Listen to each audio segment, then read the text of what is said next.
Good day mga idol. At madamo na nga sa area na to. Yan guys, share ko lang nga sa inyo yung aking mga mother plant na powder puff Calyandra Pink. Yun, at matagal ko na nga rin hindi sila napapasyalan. At gusto ko na nga rin makita yung kanilang progress. Ayan, sa mga hindi nga nakakalam ng bulaklak ng powder puff Calyandra. Ito na nga guys yung ating pinakakauna-unahang powder puff na mother plant.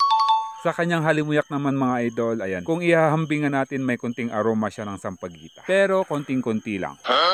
Ito na nga guys yung ating ini-improve sa kanilang tatlo, ang kanilang mga base. Pagpapalarga ng puno at nibari muna ang tututukan natin at doon nga muna tayo magpo-focus sa material na ito. Aabutin pa nga siguro ng ilang taon bago nga natin sila ulit isi-set back. Konting tiyaga pa nga may aanihin din tayo balang araw.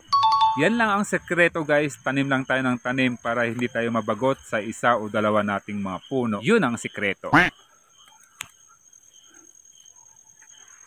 Sheesh!